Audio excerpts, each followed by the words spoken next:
Ego is not all bad. Ego is necessary, it is useful, it is important because somebody with, I'm talking of a healthy dose of ego, and not having an ego is almost impossible for maybe some exceptional people can do that. It's just not possible. We are not made that way. Nature didn't create us that way. Psychologically, it is impossible. We all came alone into this world. We are going to die alone. We are all separate from each other. We are all separate packets of consciousness or self consciousness or self awareness. Economics realize this. Economists say that self interest basically drives economics. That's why capitalism has succeeded to some extent and socialism has failed to some extent. We need to understand that people are motivated by self interest. So, self preservation, self interest, these are primary human characteristics. So, it is no use denying that. A sense of self is there. We are not just one homogeneous mass of humanity, a river of humanity. We are all separate, discrete packets of consciousness. We are separate human beings. At times, we may feel empathy for each other. At times, we may feel at one with the world and all that, but that is not all the time. Sometimes it's good to forget oneself. But most of the time, we are acutely aware of ourselves. So, forgetting ourselves is impossible. And self preservation is a natural thing. So, sense of self is a natural thing. So, out of that, this self esteem or self respect, and when self esteem or self respect becomes ego, is maybe a difficult sign. So, let us not split hairs here, but let's say that some ego, it is impossible not to have ego for people who are engaged in worldly activities and not even useful, because I'll come to that part. Unless we are talking of becoming monks and sages and priests, and then it's a different matter, gurus and all that. But otherwise, as professionals, as people who work, as people who want to accomplish things in the world, let us understand that ego cannot be denied, and let us look at the importance, usefulness, or need for it. A person with ego is perhaps a sensitive person. He or she doesn't like to be criticized because he has a high regard for himself or herself. So that person might be prickly. He or she doesn't like criticism. So to avoid criticism, that person would try to do a good job.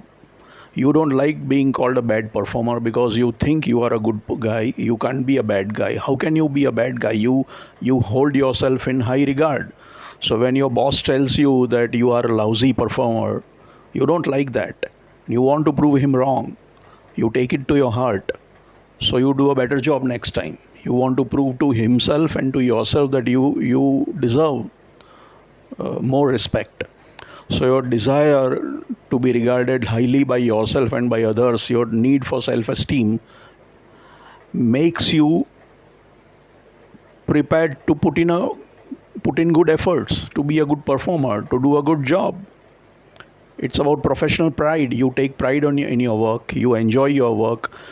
You are happy when you do a good job. You are proud of it, and you want it to be recognized. You crave recognition for it.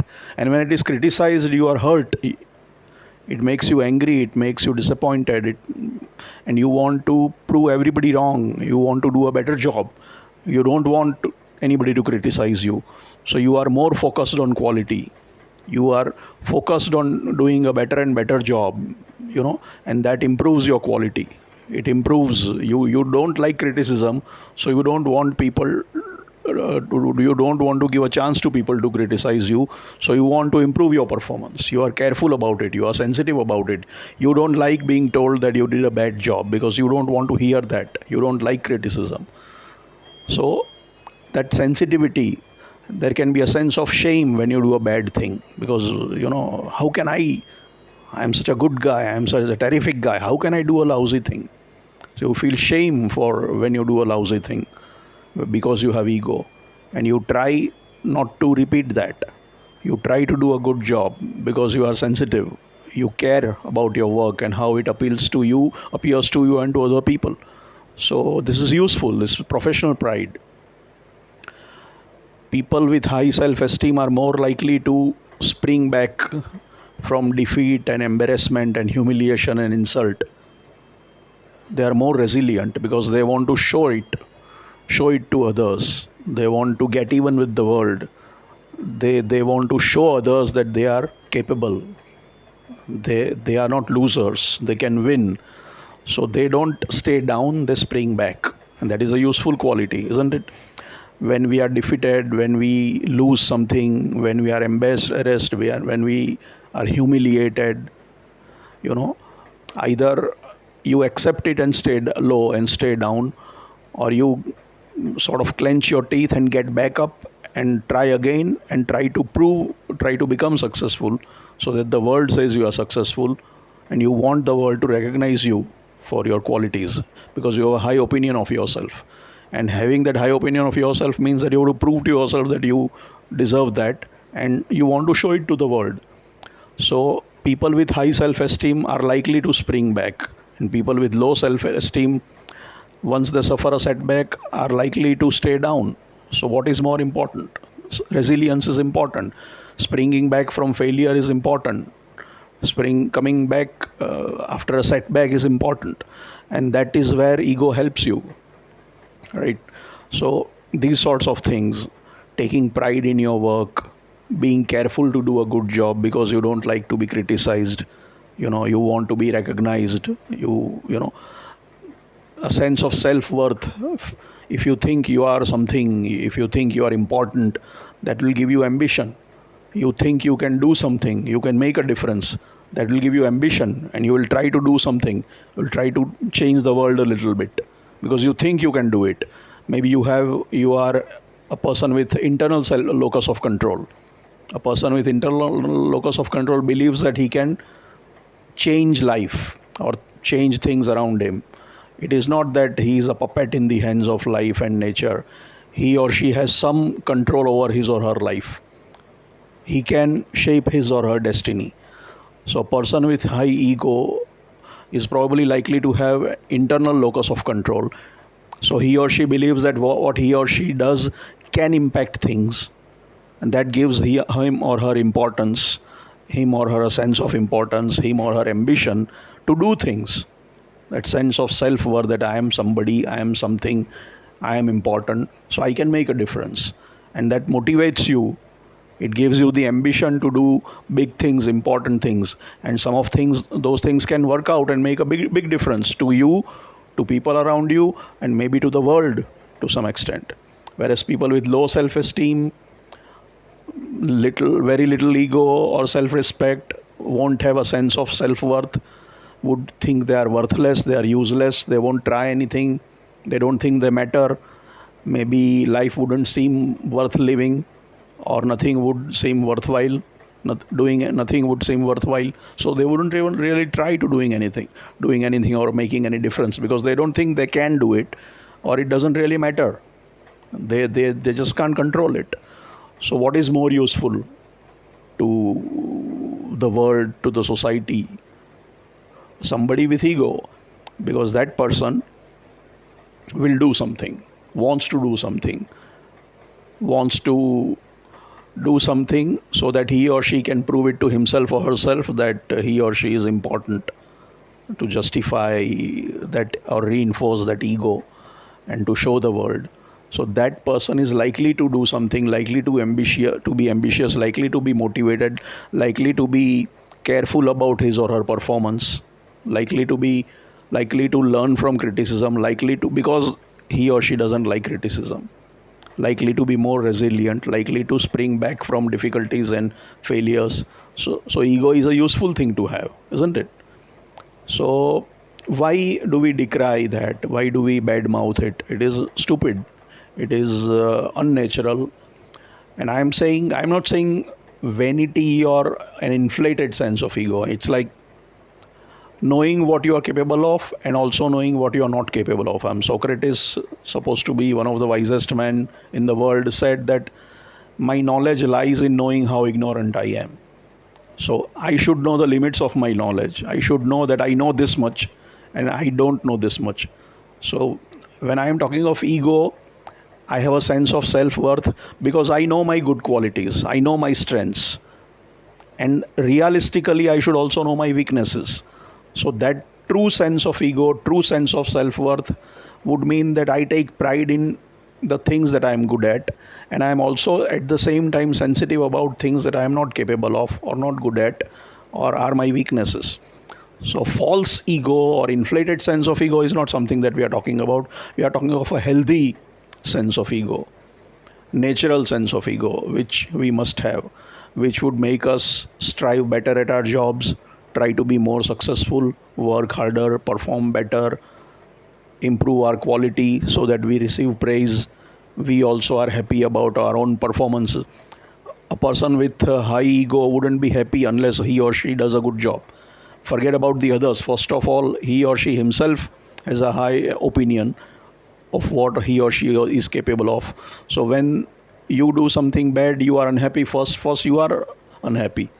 Then it comes to showing others, and they are saying, "Hey, you didn't do a good job. We expected more from you." People expect more, and when they say we are disappointed in you, you take it to your heart, and you don't want to disappoint them. You want to see praise in their eyes. You don't want to disappoint others. You don't want to disappoint yourself. So you are going to be more careful about the quantity and quality of your output, about your performance. So this way, in this sense, in the world of work, in the material world, in the world of economics, in the world of business and organization and activity and karma and all that, ego is necessary, ego is useful, ego is good, ego is important. Let us not kid ourselves. Uh, Unnecessarily, I have said that, like, anger is also good sometimes.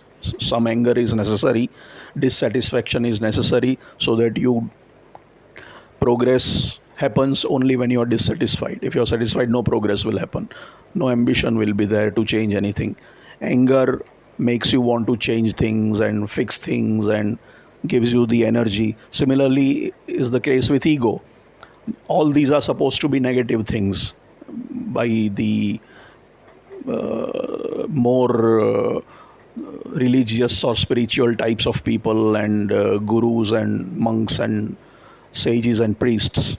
But they don't seem to realize that it may make sense if you are out of the world or not connected with society, and we are talking of non-materialistic aspects and living the world of work. Maybe it might make sense when you're talking of some other dimension and spirituality and religion and stuff of that sort. Otherwise, for normal human beings, it is first of all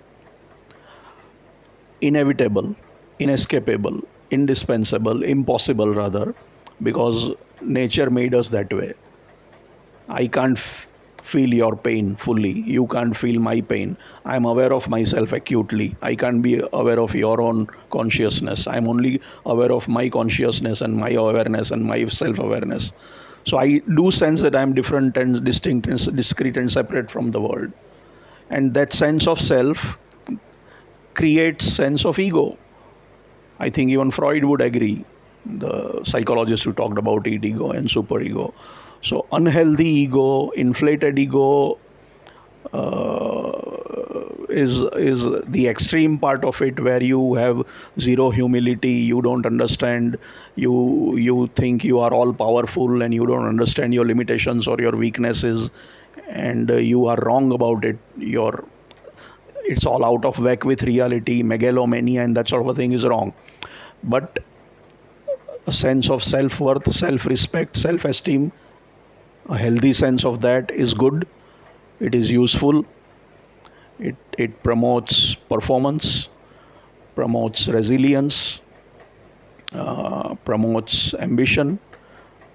So that means you enjoy your life. Sometimes you take pride in your work, and you do things, you make a difference to the world. So maybe it promotes success, and maybe it helps the world and society and others around you. So this unnecessary bad mouthing of ego, which everybody seems to do, is seems stupid to me, silly and unnatural, and more or less impossible or very difficult to achieve. It's okay for sometimes, at times, to feel at one with the world and empathize with others and all, but you can't always forget yourself or lose yourself in something unless you are intoxicated all the time or you are dead or sleeping all the time. So that sense of self won't go away. Nature didn't make us that way, psychology wouldn't permit it. We are different human beings, we are separate human beings. We are not at one with the world in the real sense. There is just not one consciousness permeating all of us.